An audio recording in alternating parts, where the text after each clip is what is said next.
Hello, ladies and gentlemen, and welcome to the first episode of Big Brain Shit, hosted by your boy Lil Chromosome.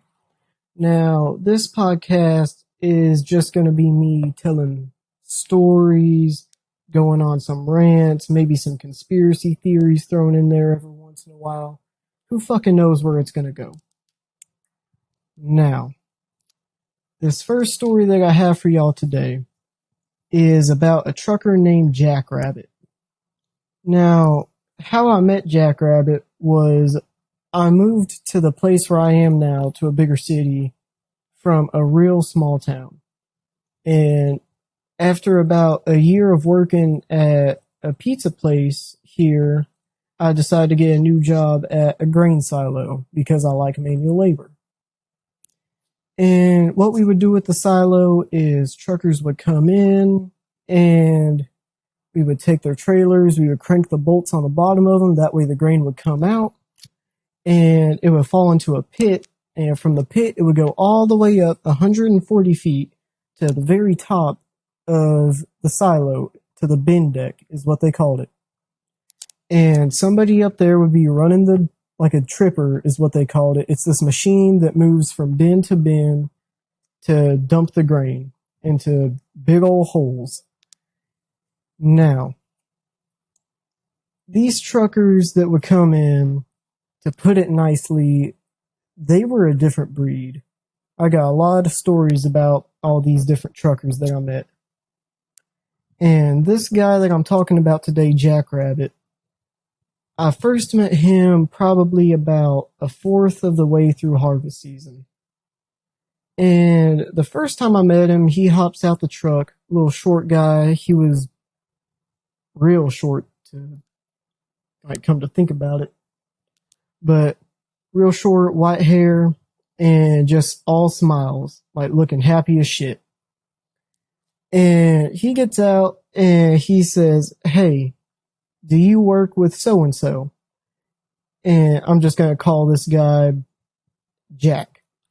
And Jack was our supervisor that nobody liked. And nobody liked him because, to be honest, he was a prick. There's another story that I'll get into later on in a few episodes that is the reason why I quit this place. Well, Jack was a fucking prick. And he would always yell at you. He would try and make you slip up. And he would just keep his eye on you. He would watch you like a goddamn hawk. And everybody else, every other supervisor was real cool except for this motherfucker. And Jack gets out of his truck, all smiles and shit, said, "Hey, do you work with Jack?" And, I said, "Nah, he works on first shift, and I work on second shift. So he's out of here by the time I get here."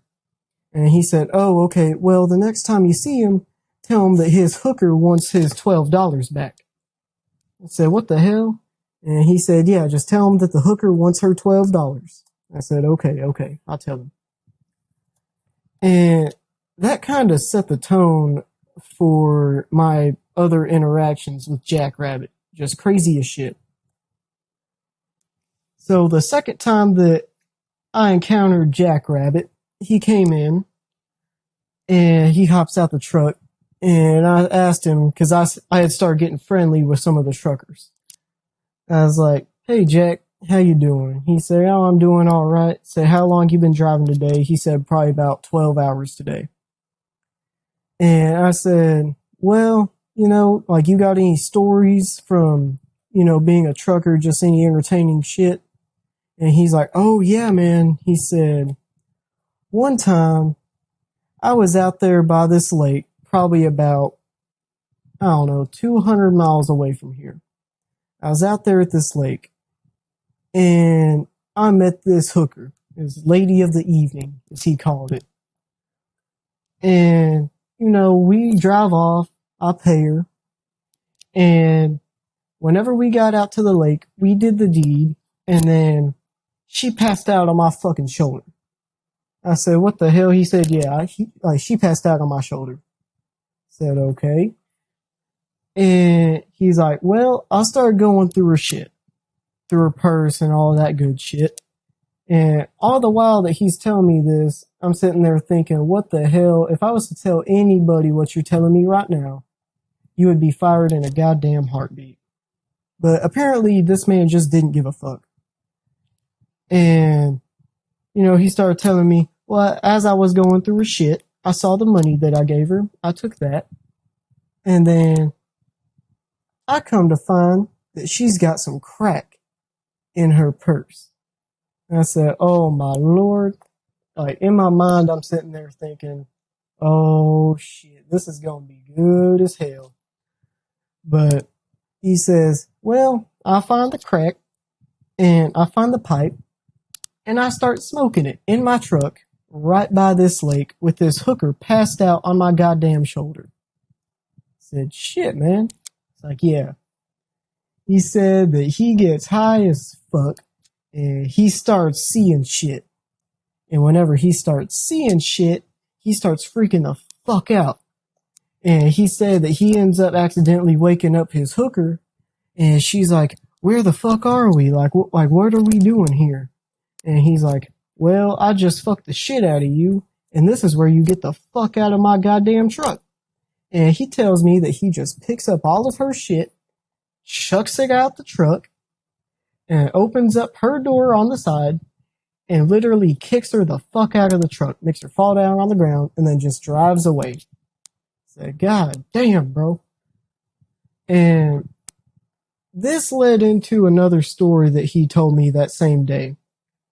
He started talking about this other guy that he was with, that he used to drive with, that he grew up with. And we're going to call this guy Bill. And he said that him and Bill, they would go around to people's houses whenever they weren't driving and shit, whenever they were younger. And they would kind of scam people. Well, not really scam them, but I don't know.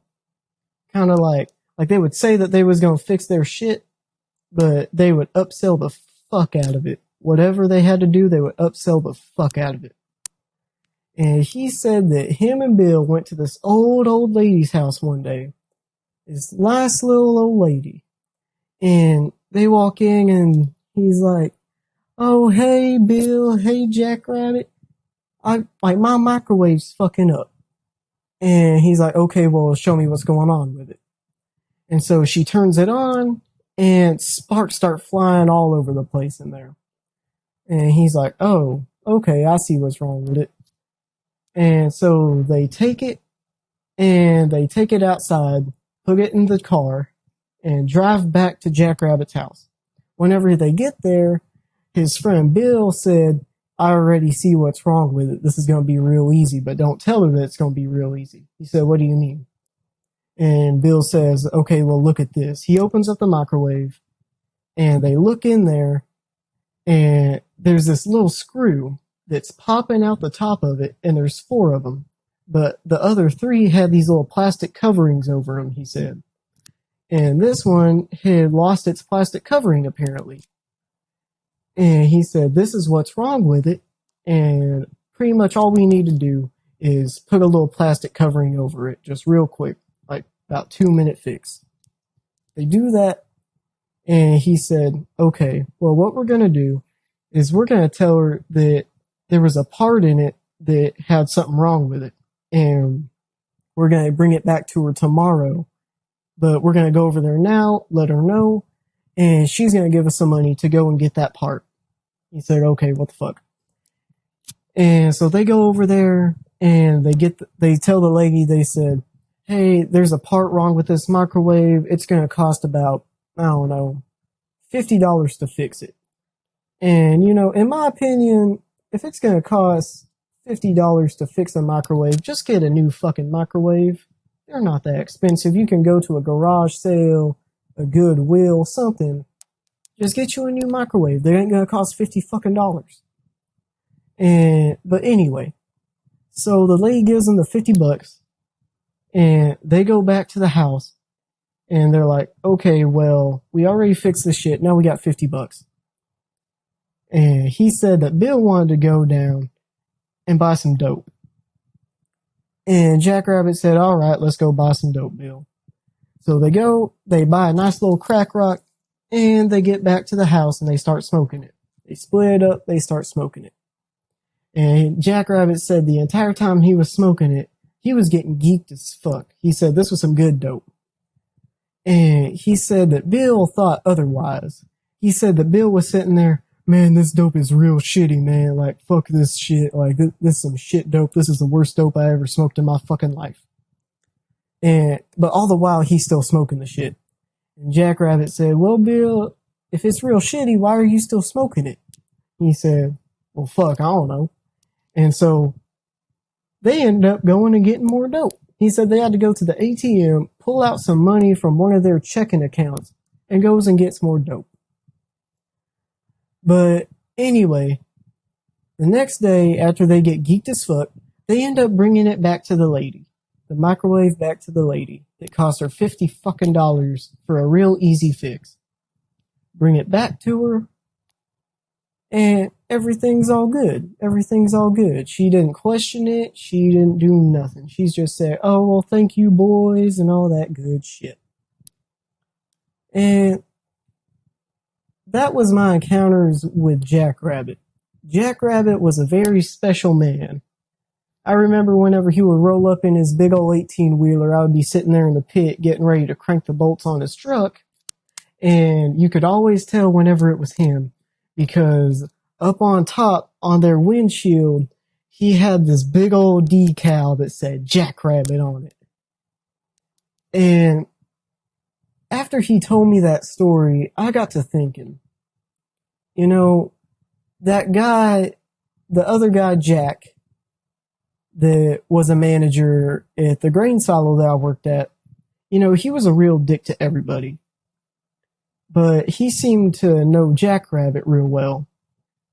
And so I got to thinking, you know, if Jackrabbit has some stories like these, you know, I wonder if my manager Jack was with him on some of his adventures. And I never got confirmation one way or the other, but from the sounds of it, from their little inside joke of giving the lady of the evening her $12 back, it sounds like my manager Jack might have had some shit to do with some of Jackrabbit's little adventures. And I just thought that was pretty fucking funny. But anyways, that was my story for the day. I know it wasn't too long. I know it wasn't too great. This is my first time ever doing this, so cut me a little bit of slack. I'm going to be working to improve the audio quality, the length, my storytelling abilities, and all that good shit. I'm just going to be sitting here. I'm going to be working on it, and I'm going to see if I can make something out of this. You know, like I find this shit kind of fun already. Like, I'm just going to see if I can make a little something out of this. But anyways, ladies and gentlemen, y'all have yourselves a nice night, a nice day, a nice afternoon, whatever time you're listening to this. Just make sure you have a nice one. Just make sure it's good. Be productive today. You know, don't die. And make sure you social distance, wear your mask. Don't keep us locked up in the fucking house longer than we need to be. Because this shit's getting real fucking boring real quick. But anyways, ladies and gentlemen, good night.